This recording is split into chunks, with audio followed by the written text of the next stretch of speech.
So, hi everyone, and welcome to today's webinar organised by JetBrains. I'm Jodie Birchall, Data Science Developer Advocate, and I'll be your host.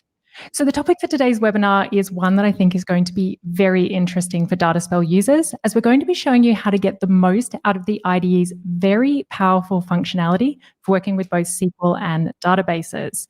And to show this, I am joined by Maxim Sobolevskiy, DataGrip team lead and expert in all things databases at JetBrains. So welcome, Maxim.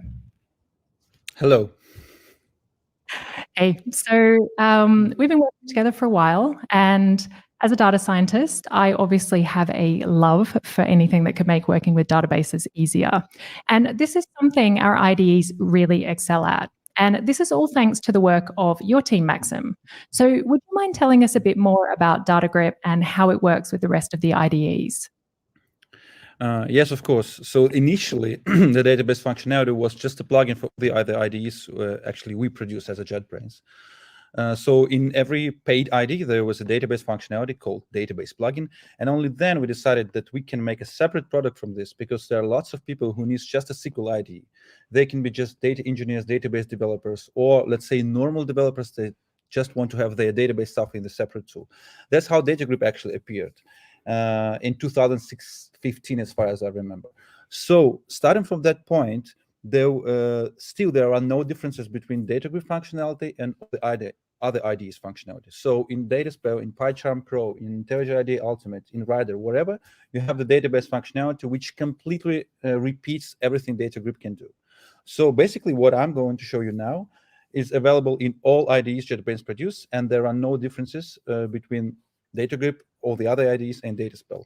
It can maybe happen in the future that we will make some differences, but still it's not the case. Yeah, and it's interesting actually, because I do a lot of conferences as part of my job. And when I'm demoing, say, PyCharm or DataSpell, a lot of people don't actually realize that we have like this complete functionality that we have in DataGrip. They think it's just, it exists as a separate IDE, but it's incredible the amount of stuff you can do just in the IDEs. And obviously you're going to be showing us more of that. But a story I often tell people when I'm showing them the database functionality is DataGrip was actually my first JetBrains IDE back in 2016, so only a year after it came out. So I started my first job as a data scientist that year, and I had to do a project where I had to work with a bunch of data that was in different database types. And I think I'd gotten up to installing 3 different programs to work with all the different databases until someone told me about DataGrip and was like, hey, you can just use this. So just the fact that I could so easily, with pretty much the exact same interface, connect with all of those different database types in the one tool, like blew my mind at that stage. And over the years, and especially since I started working at JetBrains, I started to realize like just how much stuff you can do when working with databases with the DataGrip functionality or the database tool windows. So yeah, I'm really excited about what you're going to be showing us today. So do you want to maybe tell a little bit more about what you're going to be showing off today? I'll start from the basic functionality, and we'll just cover lots of tips and tricks how to improve your productivity. Maybe that's not a good thing, but lots of people really don't know what they can do and what small things can really enhance their productivity during their daily activity. So we'll cover what SQL editor can do, what data editor can do, how you can export and import files, and how you can navigate and search through your databases, and basically how DataGrip can help you in your daily tasks. Yeah, and some of this stuff, like having played with it, having seen you do other webinars on this, it's stuff you can't even easily do in SQL sometimes. So it really goes above and beyond what you can just do writing code. So it's really cool. All right, so enough of my prattling on. Let's just jump into it. So what we want to do is go through this presentation with Maxim today. Let's jump to the next slide. We like to keep this webinar as conversational and interactive as possible. So if you do have any questions or issues during the webinar, please do let us know using the chat in YouTube. We would love for you to reach out. We really want to know what you're thinking. Maxim is an absolute expert in this, so he'll be happy to answer any questions you have. And I'm going to be keeping an eye on that chat while Maxim is going through. So I will be more than happy to jump in for you and ask those questions for you. So please also be aware this webinar is being recorded, and that recording will be available right after the webinar ends on our YouTube channel. So if you have any points you want to save or you want to revisit from this, that recording is going to be available for you right after we finish. Okay, so with all of that out of the way, let's hand over to Maxim, and he's going to show us what we can do with SQL and databases in DataSpell. Yeah, hello again, everybody. So I'll start my presentation. This is how DataSpell looks, just an empty project, but what we are going to focus on is this tiny small tool window called database. So you can just invoke it here and see that you have all the connected data sources just in one tool window, or you can connect to your data source just from scratch. You go here, you press data source, and you actually see how many dialects supported in DataSpell.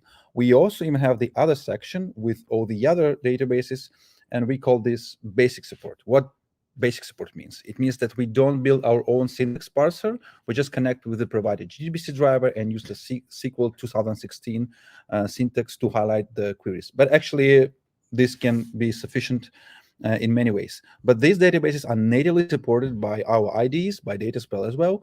It means that we build our own introspection queries, we retrieve the metadata correctly from these databases, and actually we build our own syntax highlighter for the queries, which actually means that you will know if you are writing the correct SQL or not. So I have several major databases connected here in my database tool window.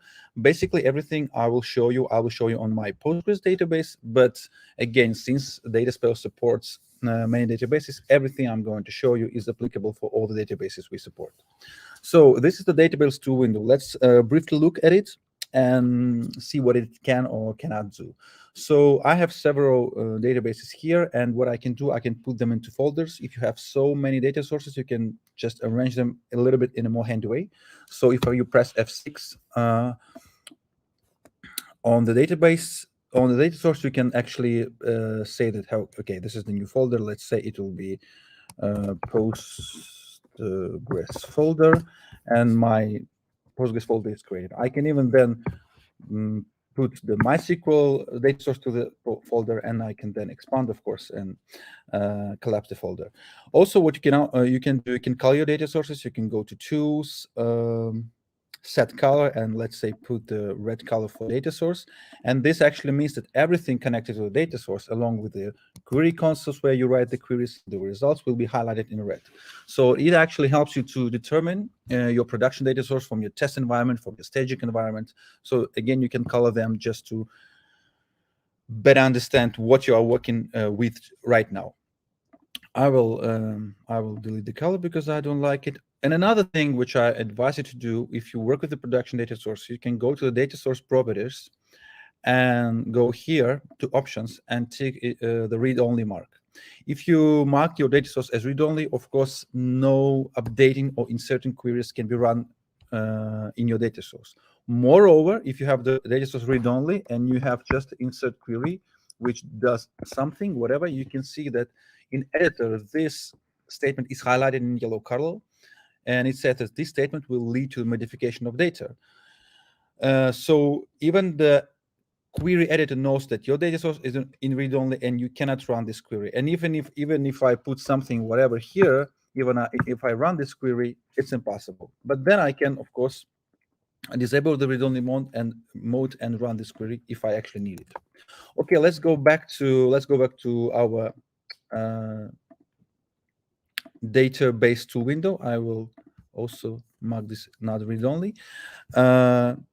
You also can filter your object here, see which particular objects you want to see here or which particular objects you don't want to see here. There is even a filter with the object types. So if you have so many objects of one type, you can even turn it off.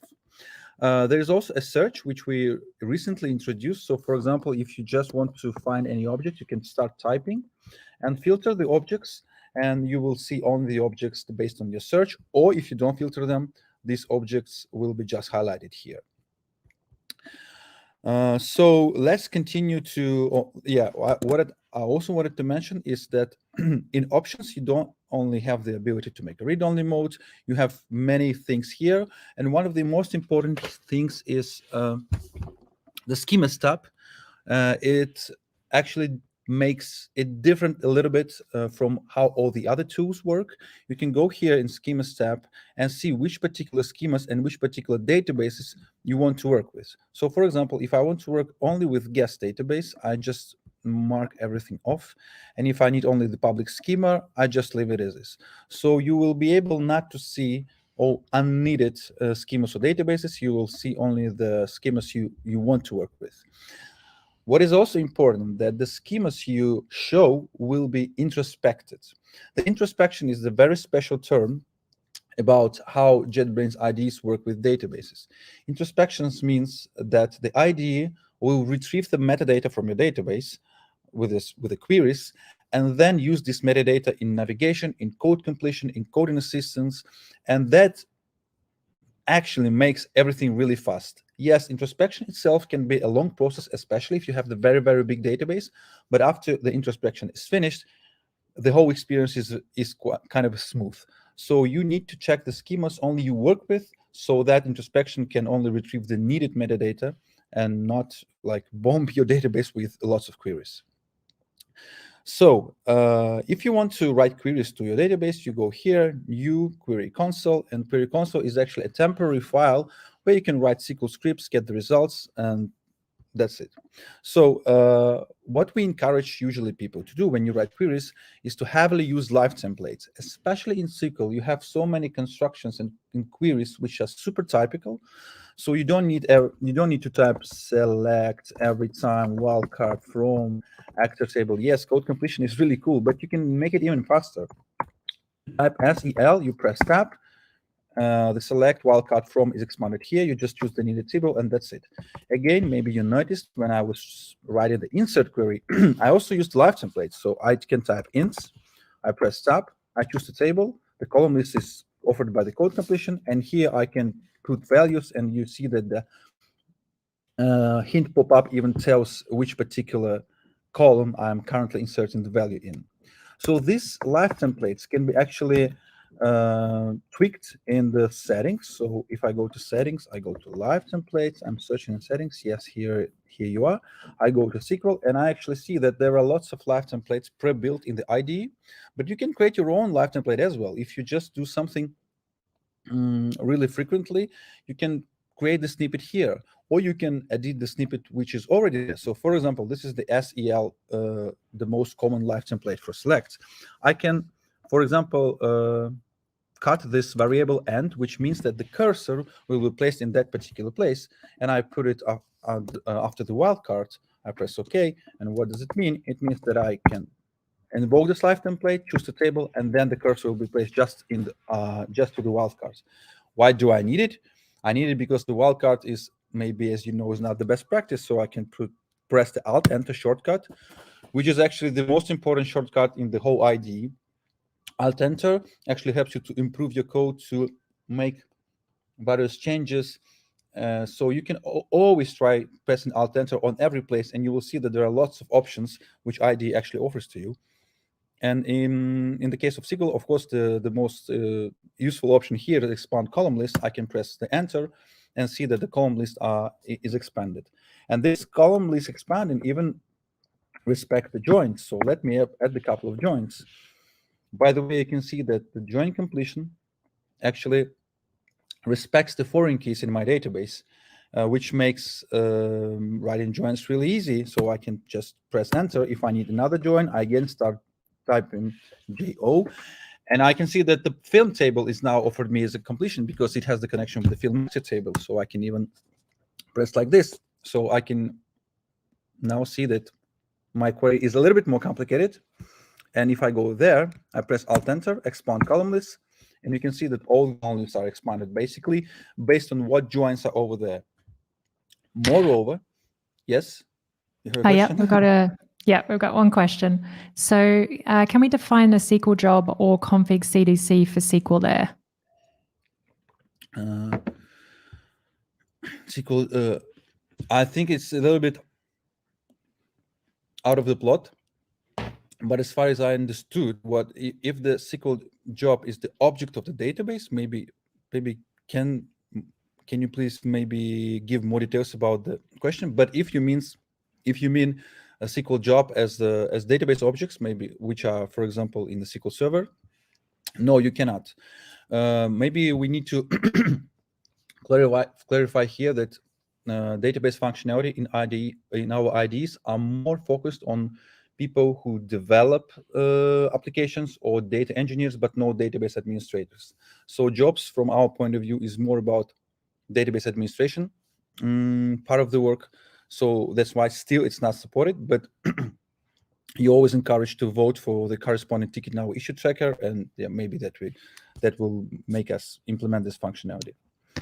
Yeah, and I'll actually paste that issue tracker in the chat. So for those of you who are not aware of it, we have issue trackers for each of our tools, and this would be relevant to the DataGrip one.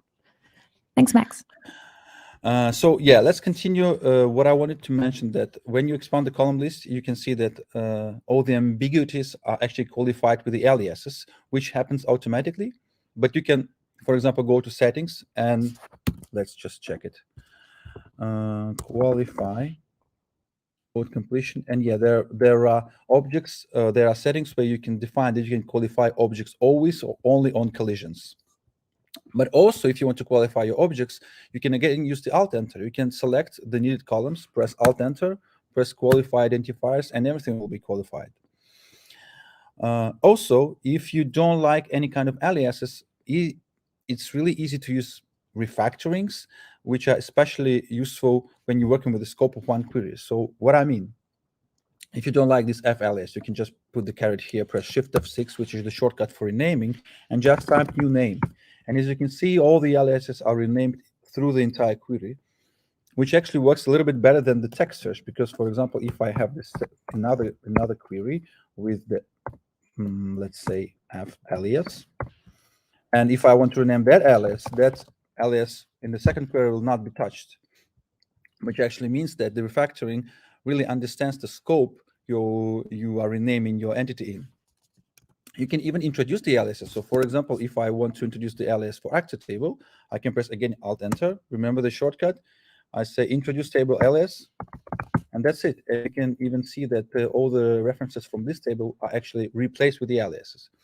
So again, there are lots of things you can do with Alt-Enter. So here, if I press Alt-Enter, I can convert it to a subquery, just new whatever. It will be the alias for new.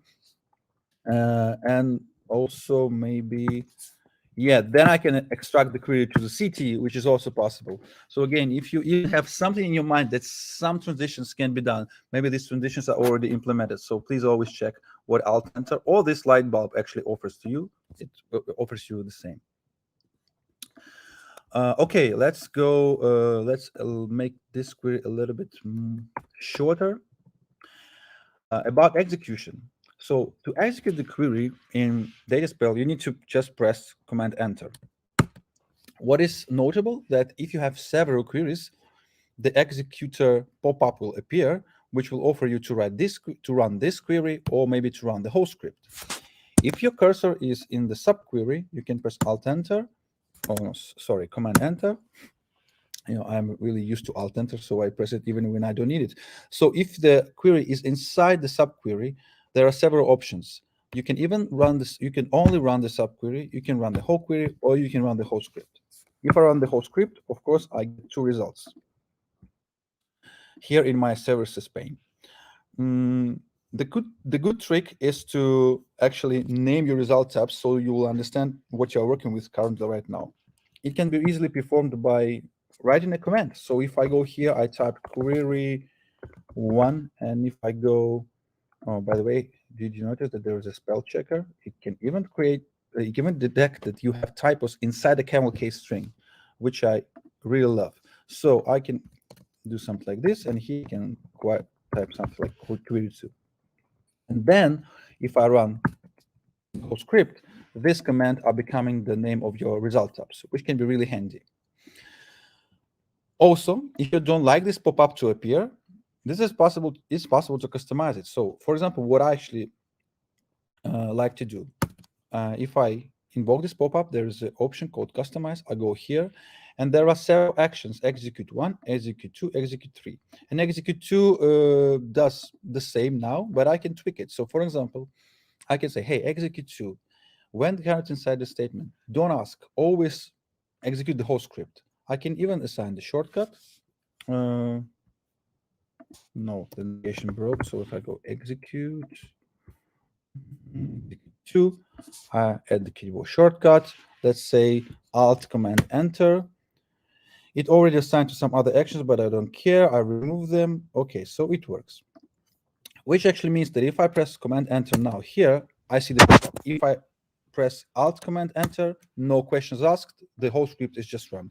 So again, you can customize how you want to run your queries, assign the shortcuts for these actions, and you don't need actually ever to select queries, which obviously work. If you want to select something, you can do this, but you can make it in a little bit more efficient way. What else? Going to jump in as well. Got a question for you. So does DataSpell and by extension DataGrip support database projects for SQL Server and Azure SQL, like SQL Compare, data tier applications, export import of DACPAP or BACPAP files?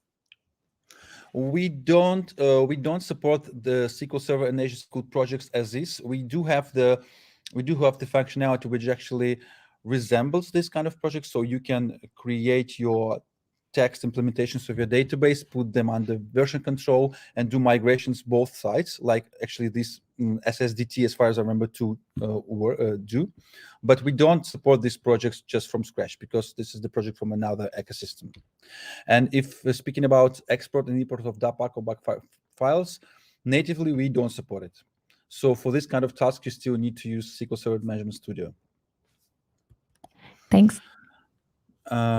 Okay, so what I wanted to cover, let's create queries which are a little bit similar to each other. So distinct, and here I will have another query, maybe something like this, where, by the way, what I also like, you can use abbreviations in your code completion. So, for example, AI. Also, actor ID is a very popular abbreviation with not very popular expanding of these abbreviations. You can also type OB for order by, FN for the first name. So if you even have the long names in your scripts, try this. It is really cool. Oh, I have the error here, as you can see. Always the syntax highlighter understands that something is missing. So even before I run the query, I understand that this is the Boolean expression I expected here. Maybe I can do something like this. And then if I run two queries, I think that they can be a little bit similar. I want to add order by here as well. Order by first name, maybe. What I wanted to show you that if you have two similar results, you can always compare them. So for example, this is the query to result. This is the very tiny button over here called compare. If you press here, you see all the open grids in your IDE. And if I choose query 1, I can see that there is a compare window, and actually I can see which particular rows are mutual between these two parts and which rows are not mutual. So yeah, again, if you can have to compare two results, you can use this. If you want to compare your results really briefly, there's another trick you can do. You can turn on the in-editor results, which actually means that you will be able to use some kind of a SQL notebooks. So if you run the query, the result will appear just under the query. So for example, if I run this query, the result appears under that query. If I hide all the other windows, here is what I have. So again, if you have some kind of SQL pipelines in your editor, you can turn on this mode, and maybe it can be more handy for you. But I can turn it off. Yes, let's go next. Let's briefly jump into what data editor or result editor can do. When you run the query, you have the services tool window open here, and here you have the results.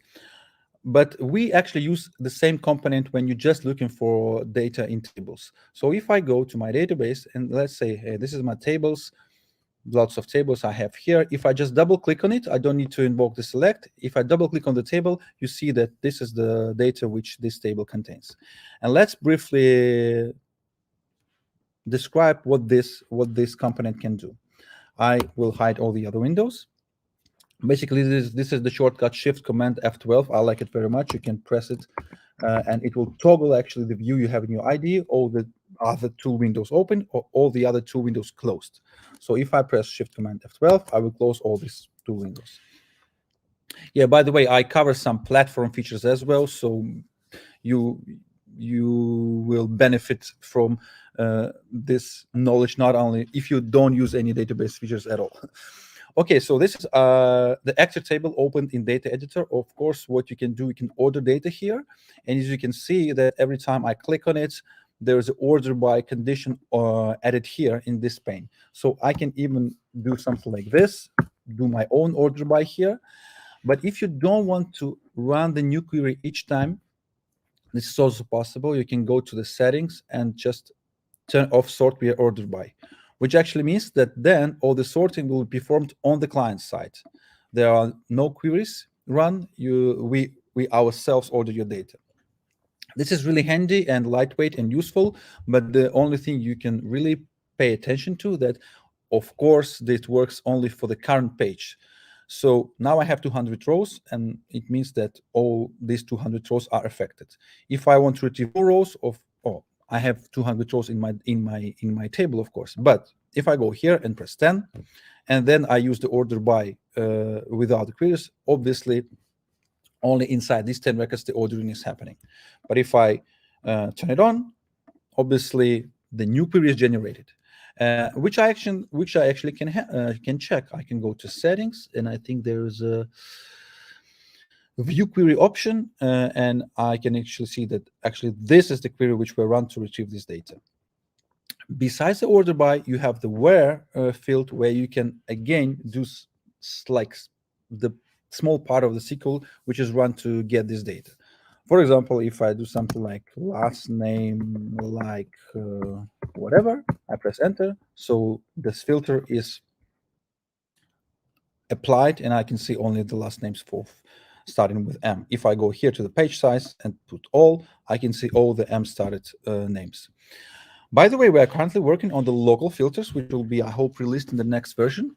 So you will be able to not to order locally, but to filter locally, because now the filter is server side. Every time you do something like this, or you can go here, go filter by first name equal Brian, you press enter, the new query is generated. So DataGrip goes to the database and then retrieves the data.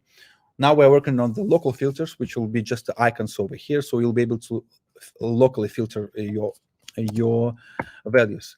But now what we do have in the data editor, and I personally love this feature, that you have the text search. So you can press Command F and just type something, and then you say filter rows, and the data will be just filtered over here. So if you need to write many small queries, actually you don't need to write the small queries. You can just use the text search, and this search, as you can see, searches in all the windows. It is really useful, especially when you don't actually remember where you have this data, or you have long text in this data and you want to find something really small. You don't need to write SQL at all. You just go here to text search, type something, and that's it. When I work with data, I use this feature a lot. So let's go. We already covered the paging, which of course is very important for this local client features. The text search is one of them. So let's briefly go through this toolbar, which provides lots of functionality. This is refresh, more or less clear. This is the automatic refresh, our new feature. So if I say 5 seconds, every 5 seconds, DataGrip will retrieve the new query, which can, of course, be handy if somebody on the third party changes constantly the data you're working on. I think the refresh even happened right now. You can see it by the small progress bar over here. So I will turn it off, disabled. Okay, great. You can add and remove rows. And basically, this grid is kind of a small Excel, you know? You can just add rows, it put you new values here, and you can even delete rows. And actually, when I delete rows, it's highlighted in gray color, as you can see. I can even put new values here, do something like this. I can even do the multiple select. I can do some copy and pasting. So you can work with data just as you work with the Excel table. And of course, these changes are highlighted, which means that these changes are local. They are not in your database yet. You can even preview what kind of queries are generated to make all your changes happen. And you can retrieve some changes, for example. So if I don't like all these Brians, I can just select and say, hey, revert these changes. I don't want to add this row, also revert this. And for example, this cannot be deleted, I suppose, because I have the foreign keys restriction. So this also can be reverted, and this is the change I want to perform. I see, okay, this is just one update query. I press submit, and the query is submitted. And then my changes are already in my database. When you do your changes, what you can also do, you can go to transaction control and say, hey, please do the manual transactions mode, which actually means that there will be two layers of how your data goes to your database. The first one is our layer. I press submit changes, okay? And then I need to commit the transaction. And if I commit the transaction, then of course my changes are in my database.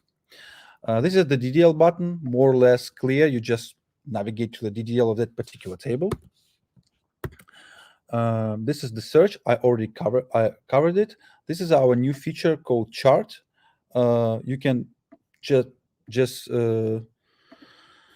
build the charts on data you have in your database. So if I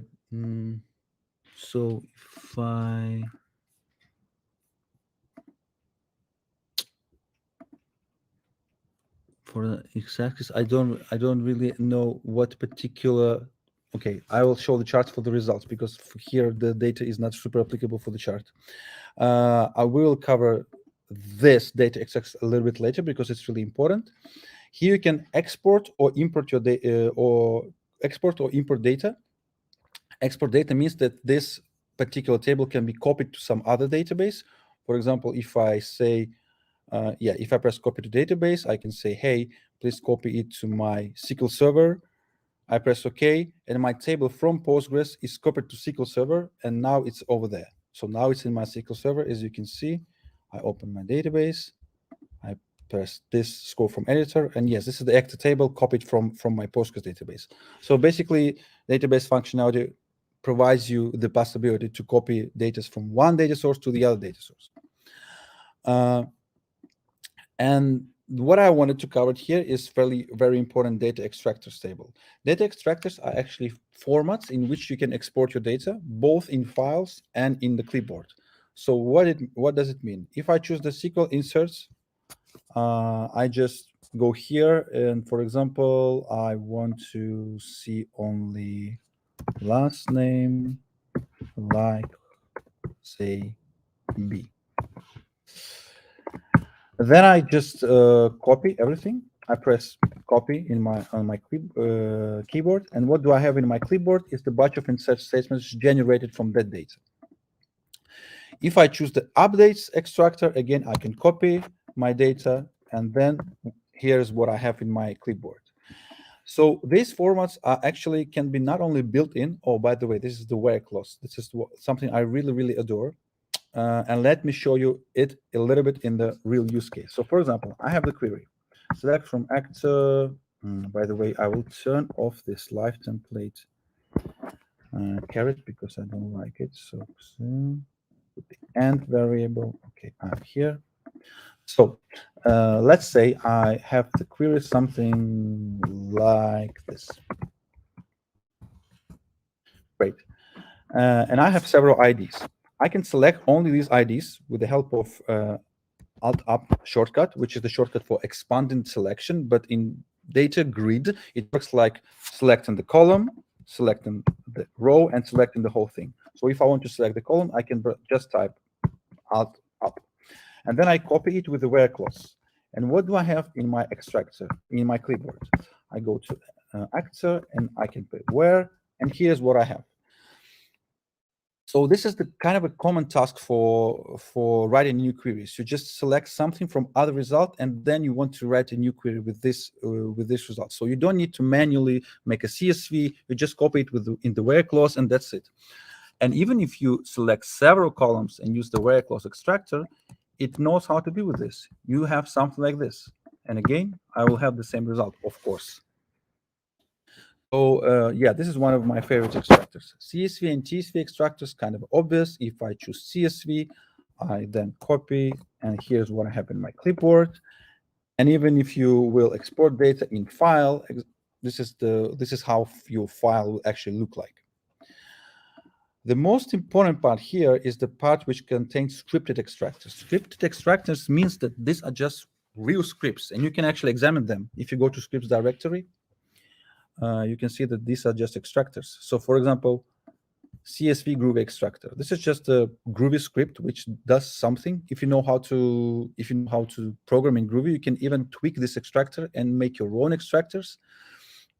Or you can go to GitHub and check if there are some extractors over there. So this is really the point where you can expand the database functionality. What I personally like to use here is the Pretty extractor, which we recently added. Pretty extractor lets you to share your data with your colleagues. Just copy this, what I have here. And what do I have in my clipboard is something like this. So I can even like briefly send this data via Messenger and share it with all the people I'm working with. And maybe, yeah, XML is making the XML, the Markdown actually makes the Markdown. And again, the thing is you can tweak these extractors and you can add your own ones. Or you can ask somebody to make it for you. Yeah, so this is basically what data editor or result editor can do. Let's then jump to the navigation part. Maybe you know that there is double shift functionality which offers you to do anything, find anything in your IDE. So as you can see in this search, you have several tabs which are dedicated to the particular things. We will focus on two tabs: Actions and Database. Let's start with the database. Database is the tab where you're searching for database objects. So for example, if I need to search for a film actor table, I just type FILA, and you can see that I'm offered with only one result. I press enter and I'm navigated to that particular table. Again, if you want to find the objects just out of the blue, you go to double shift, or I don't think there is a shortcut for database tab. Jody, do you know that?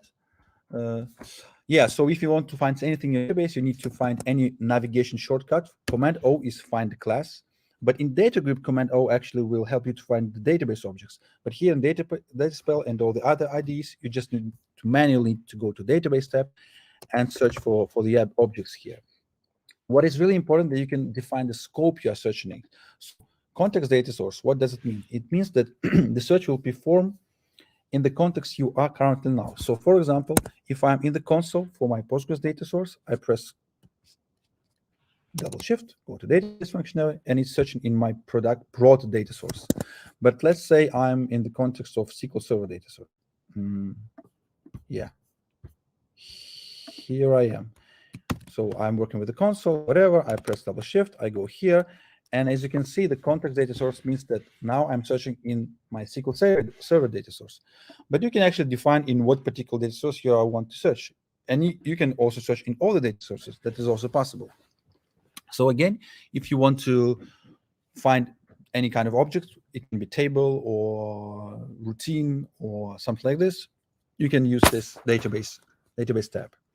Another tab, which maybe again people know how to work with because this is the platform thing, but briefly I will describe that actions can help you to find actions inside IDE. It means that if you don't know how to perform anything, if you don't remember where's the UI for this, you can always go to actions and actually find this.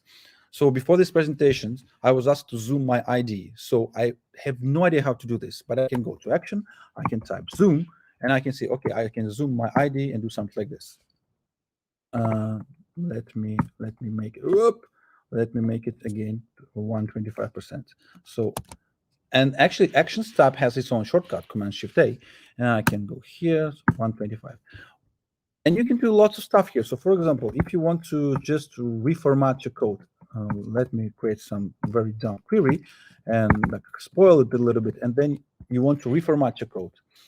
You don't know how to do this. You can go to Find Action, type reformat my code. Okay, and you can even see that there is a shortcut, but you can just press Enter and perform the action. So this is very, very useful thing. Again, if you just don't know how to do something in IDE, and even if you have no idea if IDE can do this or cannot, just check in the Actions tab. This is really cool. Another part of the navigation is the ability to navigate from your script. So this is my script, right? This is just very simple query. What I can do, I can always navigate to the objects which are used in the scripts. So for example, if I want to check the data of this table actor, I can put the caret here, I can press F4, and voila, I'm just navigated to this actor table. If I want to see the DDL, again, there's a shortcut, Command B. I put my caret here, I press Command B, and I'm navigated to the DDL of that particular table. Or I can navigate to the table, to the database tool window. Alt-Shift-B is the shortcut which highlights me that particular object in a database tool window. Also, you can, if you don't want to remember tons of shortcuts, you can always use the scroll from editor button, which will actually highlight that particular object from the place where your caret is. So this is the thing, how you navigate from your script to different parts of your IDE. A couple of things also I want to highlight, how to actually not lose what you were working on. This is a small button which is called Browse Query History. Well, I have no query history here in my consoles. And let's go back to the console of the Postgres data source I was using before. For this, I can use the Command E shortcut. I love this shortcut very much because it shows the recent files, the files you were working on like a couple of minutes or 1 hour before. And this has nothing to do with what is actually open in your IDE. So let's close everything. So let's imagine you closed everything and you completely lost. You can go to recent files with the Command E and just type something here. I'm looking for a console, and now here I'm in my Postgres console. And let's go back to the something which makes sense, but whatever, doesn't matter. If I go here, I can see that there are queries which were run in this particular data source, and we even have the search here again, so you will be able to navigate to the query you actually want to run again, or just to watch it. Also, and this is the feature of the whole platform, if you type anything in any kind of a file, it is always saved. So you can use the context menu, go to local history, and see show history. So especially with SQL, it is not always the case that you keep everything under Git or whatever. There are lots of temporary files, and local history is something which can really save you time if you want to go back in time and see what you were working on, like say 1 hour before. So again, there is also a search here, and if you want to find something with a film actor, whatever, you can examine what actual queries were in your query console several minutes before. You can double click. Oh no, I can just press revert, and my console is reverted to that particular state. This is a very important feature, and it will really save your time, especially when you were working on the very long query. And maybe one last thing about not losing your work, which I always use also, is the clipboard history. Every time you copy anything to the clipboard, it is saved in the clipboard history. So you can press Shift Command V, paste whatever here, and this is the paste in your query console. So don't be afraid of losing anything when you work with our IDs. We save everything and we will help you to get back. Maybe I can finish at this point. I'm already talking for 40 minutes, I suppose, maybe a little bit smaller. And yeah, if somebody have questions about something I haven't covered, you're always welcome. I think we've covered all the questions for now, but obviously, add your questions in the chat. I was going to say a remark that the save history has definitely saved my butt a few times, because I have a really bad habit of just doing a bunch of queries in the console and not saving them, and then accidentally deleting them by closing the console. And being able to have that saved is really helpful. Oh my God, the next question that just came in is a perfect transition to the demo I'm about to do. I'm actually just about to show this. So yeah, let's now jump over to my demo, and I'm going to show a couple of features in DataSpell for working with SQL and databases that are actually unique to DataSpell. They're not included in as part of DataGrip, and they're not included in the other IDEs, just to make this clear. Everything that Max showed is included in all the other IDEs, although as a paid plugin for WebStorm. So let me kick off my demo. So the first one that I'm going to show is dbt, which has been a really, really highly requested feature. And I'm really happy to say that as of the latest release, DataSpell is now supporting dbt core. So for those of you who are not familiar with dbt, dbt core is the open source part of the dbt project. And basically, dbt is a modern data analytics engineering platform, and it allows you as an analyst, not as a data engineer or some other type of engineer, to build secure, testable ETL pipelines. And it's entirely based on SQL select statements, and basically allows you to kind of be more efficient with your data processing by pushing a lot of the processing and code to the database that you're working with. So you're working off the resources that that database is being hosted on. So what I'm going to do is give you a very quick overview of how dbt is supported in DataSpell. So basically what you can see here is a specific dbt project that I've created within DataSpell. The way you do this is you go to new project. You can also do this through the file menu. And you can see that we've got a number of different project types. We just select the dbt one. And what you can then see is you just need to give a name to that project that then aligns to the profiles.yaml config that you've created. If you're familiar with dbt, this will all be sort of familiar to you. I won't get into it here, but you can go away and read about that yourself if you're interested in getting started in dbt. And then what you can see is you've also got the option here of creating a new type of virtual environment. What we do as part of the project setup in DataSpell is pre-install pretty much all of the Python dependencies you're going to need to work with dbt. The only one you're really going to need to install, for instance, for this Postgres project that I'm working on with, is to install the specific package for working with dbt Postgres, which is supported by dbt core. So let's get out of that and have a look at the project that I've already created.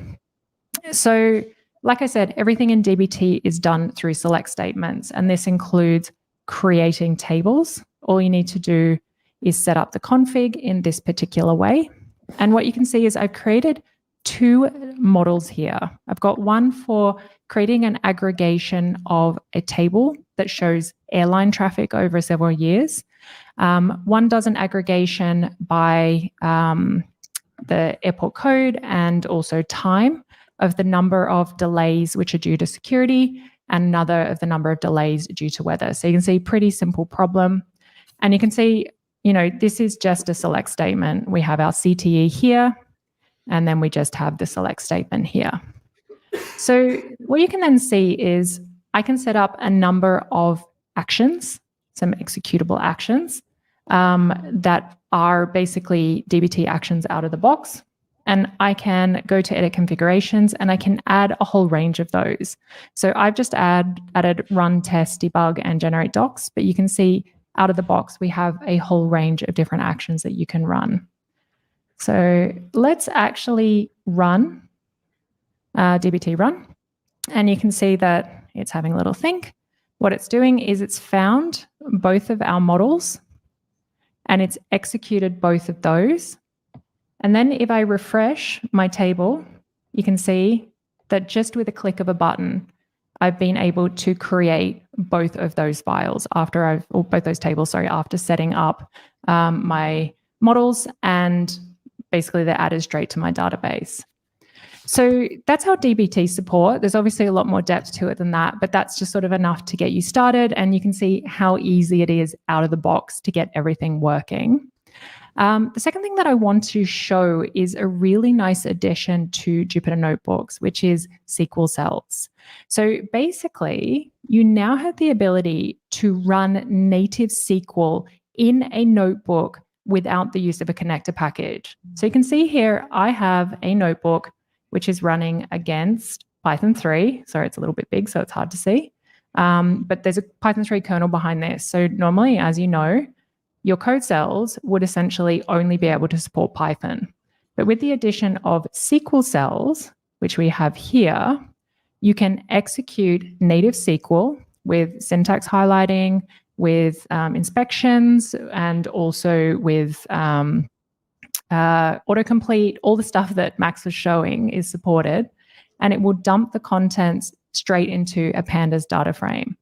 So if I just run this notebook here, you can see, let me make a little bit more space. You can see it's run my Python cell, it's run my SQL cell, it's dumped out the contents of that SQL query straight into a pandas data frame. And then in the next cell, I'm using Plotly, a Python plotting package, to basically work straight with that pandas data frame. So these are two really cool features. They're unique to DataSpell, and I think that they're really like great additions and take a lot of the sort of or contribute to the additional functionality we have with the database tool windows and make it a lot easier to work with SQL, especially when you're working with SQL and Python at the same time. So did we have any questions? All right. So how to get rid of the folder you created in the database tree view. I think maybe this one might be for you, Max. I can maybe show you. Yeah, go ahead. If you just so I have the Postgres folder, and if I want to get rid of it, I just select all the needed data sources. I press F6, then I press root folder, and my folder is deleted. So just remove your data sources from that folder to the root folder, and that will work. Perfect. So I think that might be all the questions. Yeah, so I think in that case, we can probably start wrapping up. Just before we do that, if you wouldn't mind showing my screen again, and I will just show people how, how they can get started with DataSpell if they haven't tried it yet. So you can go to our landing page, jetbrains.com/dataspell. If you haven't tried DataSpell yet, you can sign up for a 30-day trial and give all of these tools a go. DataSpell, unlike PyCharm, does not have a community edition, so there's only the paid plans. But also, just as a note, those database tool window features are not supported in PyCharm community. It's only in our professional edition. So yeah, jump on over, give it a go, and yeah, let us know what you think. And with that, I think we can jump back to the slides. Sorry for being confusing. So these are our social media channels. Maxim has some great content. He's been at JetBrains for a long time, so you can read his writing on our blog and also follow him on Twitter. And you can also see all of the socials there for DataSpell. Max, was there anything else you wanted to add? Not really. Yeah, I think you were very comprehensive. And yeah, I think I really love this demonstration. So I hope that everyone got as much out of it as I did. And just as a final note from me, we're always looking for ways to make our webinars better. So please do reach out to us if there's anything that you would like to see, any topics you'd like to suggest, or any improvements we can make. You were a really great audience. You were super engaged. It was a lot of fun talking to you and having you here today. And thank you so much for coming. That's it for us today. And thank you so much for tuning in. Enjoy the rest of your day. Thank you. Thank you. Bye.